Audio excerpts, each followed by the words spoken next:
Firefighters are taught that every fire tells a story. The smoke, the color of the flames, the crackle of burning wood. It's all a language we learn to speak, but sometimes you walk into a burning by. It was mid-February, and the city was being strangled by a blizzard that had buried the streets in 3 feet of dirty snow, the kind of cold that freezes the hydrant water before it hits the hose. We were sitting in the station, nursing lukewarm coffee, praying the tones wouldn't drop. Then, at 2:14 a.m., the klaxon screamed. "Engine 42, ladder 9. The dispatcher's voice crackled, tight and urgent. "Structure fire, 1800 Blackwood Lane, the Vane Estate. Multiple calls reporting smoke. Informant states. God, informant states there are children trapped on the 2nd floor. The break room went silent. "That's impossible," Miller, my rookie, muttered as we rushed to the rig. "The Vane place, that Gothic monstrosity on the hill. It's been boarded up since the 80s. The city condemned it last month." "Dispatch said children," I barked, shoving my arms into my turnout coat. "We treat it as occupied until we prove otherwise. Let's go." The ride was a nightmare. The rig slid on the ice, the siren wailing uselessly against the howling wind. As we turned onto Blackwood Lane, I saw it. The Vane Manor loomed against the grey sky like a rotting tooth. It was a 3-story Victorian relic, its windows boarded over with plywood that had turned grey with rot. But Miller was right. It looked dead. There were no footprints in the pristine snow leading to the porch. No tyre tracks, except for the black, oily smoke curling lazily from the chimney and seeping through the cracks in the siding. "Command, Engine 42 is on scene," I radioed, grabbing my Halligan bar. Heavy smoke showing from the 1st floor. Initiating search and rescue. We bailed out. The cold bit at my exposed skin, but the heat radiating from the house was already palpable. It didn't smell like a normal house fire, burning pine or melting plastic. The air smelled sweet, sickeningly sweet, like lavender and roasting meat.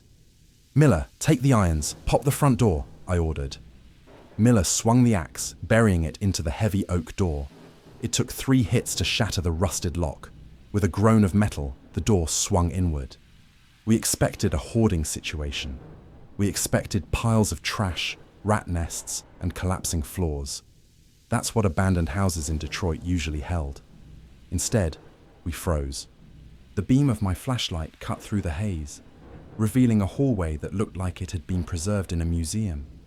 The wallpaper was pristine crimson velvet. A grandfather clock ticked steadily in the corner. There was no dust, not a speck. "Cap," Miller whispered, his voice trembling behind his mask. "Look at the dining room." I swung my light to the left.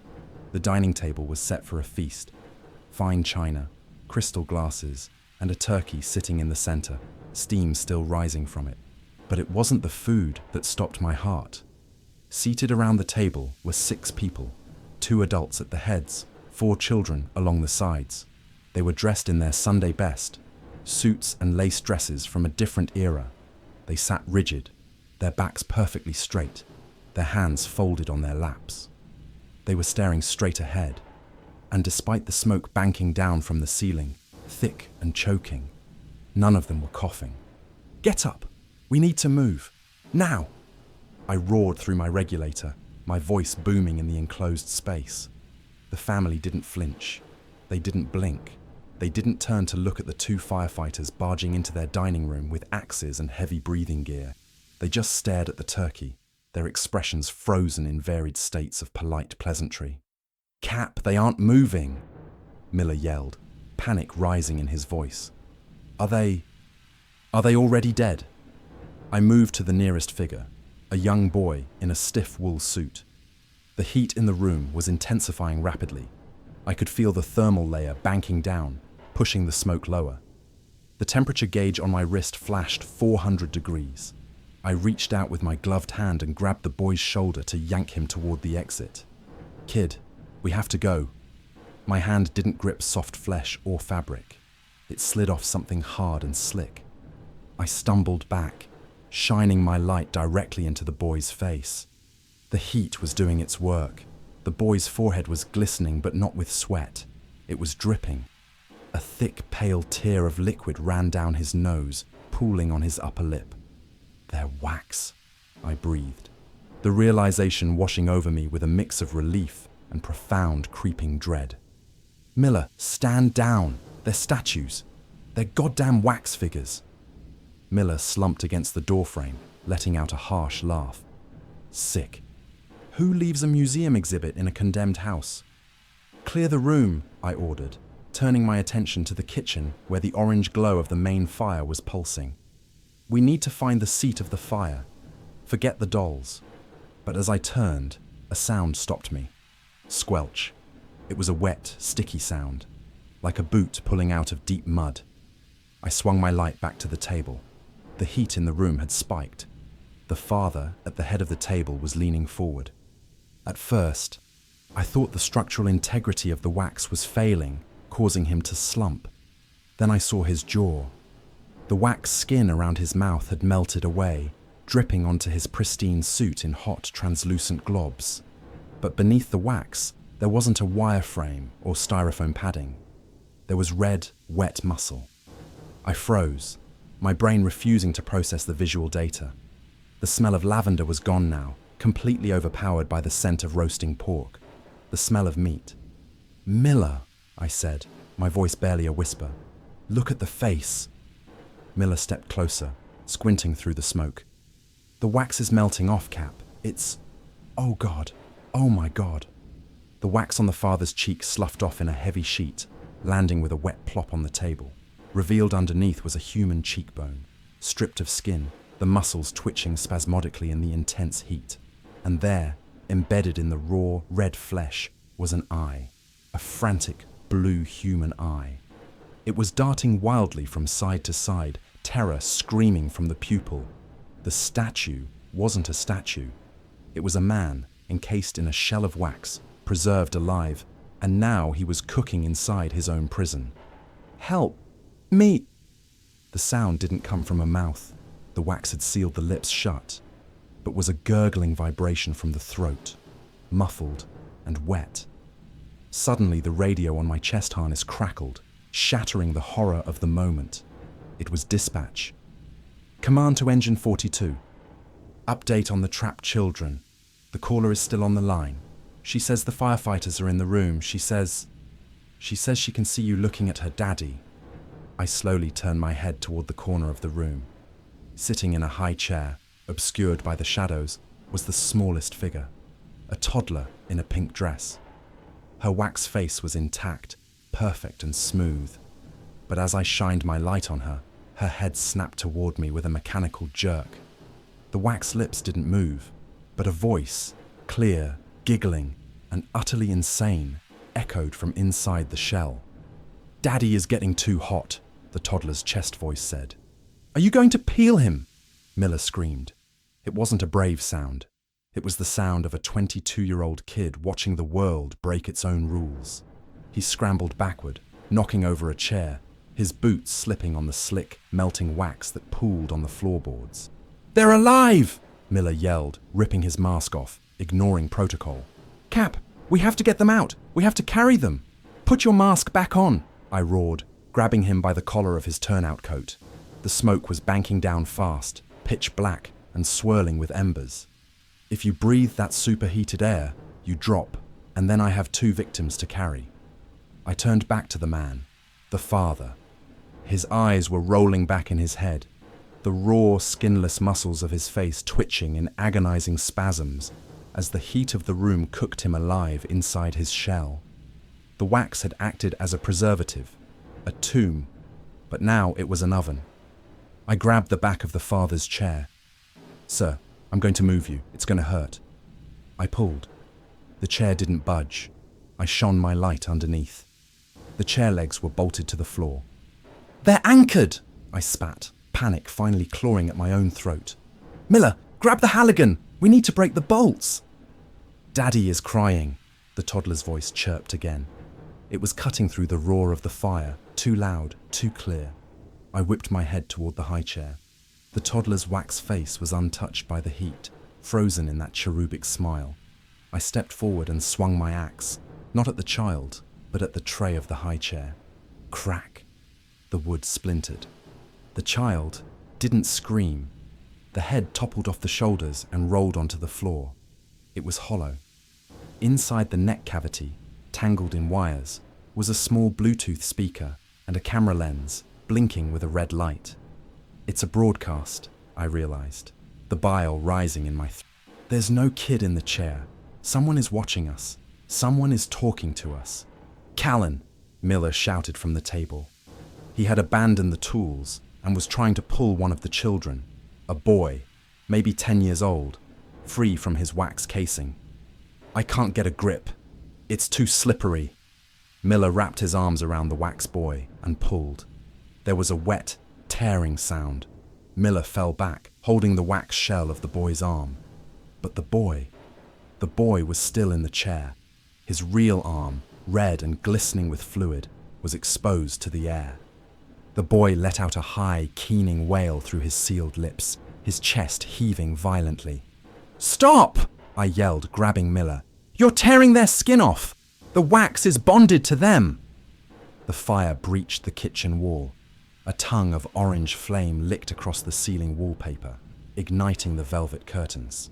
The room turned into an inferno instantly. We had seconds, not minutes. "We can't save them," I whispered, the realization hitting me like a physical blow. "Miller, we can't move them without killing them. They're bolted down. They're fused. We can't just leave them to burn," Miller sobbed, tears cutting tracks through the soot on his face. "We have to." I shoved him toward the hallway. "Go. That's an order." "No. Look at the mother," Miller pointed. I looked at the other end of the table. The mother figure. While the father was melting and the children were screaming behind their masks, the mother sat perfectly still.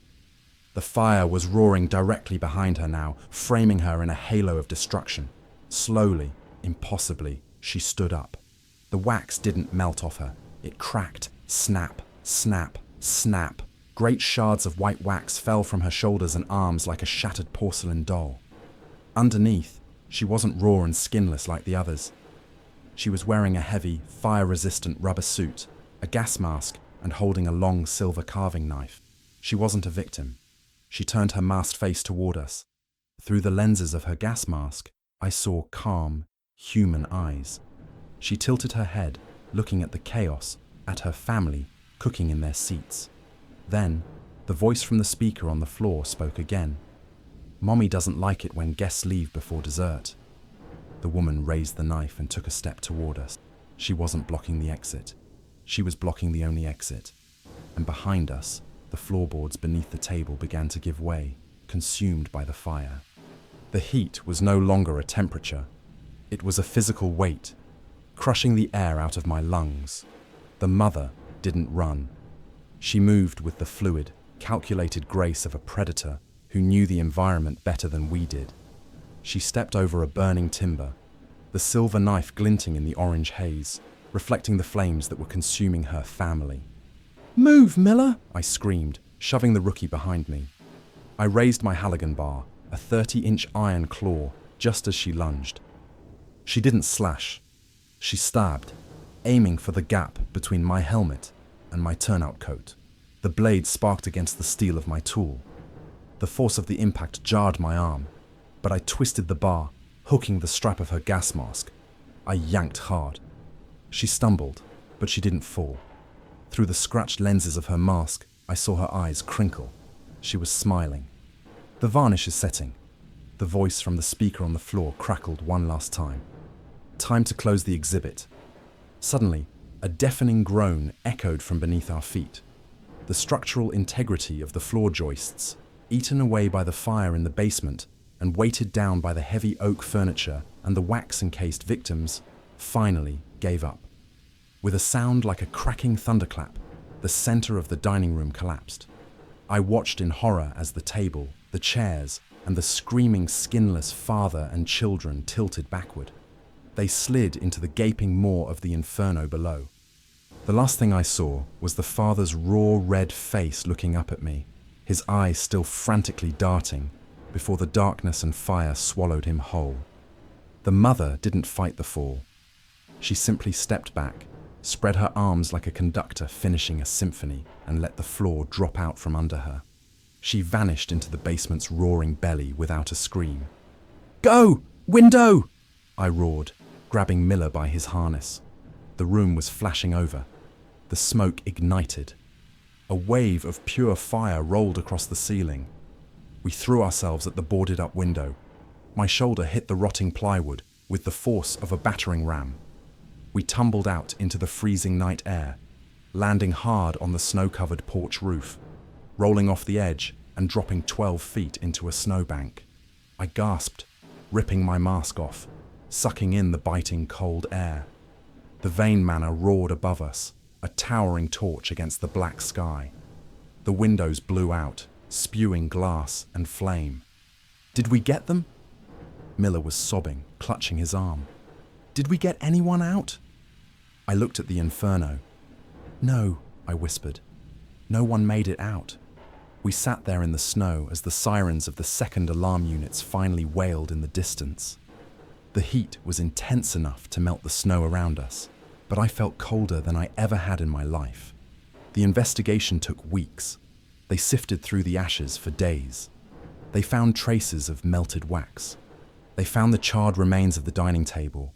They even found the metal bolts that had anchored the chairs to the floor. But they never found the bodies. No human remains. No bones. No teeth.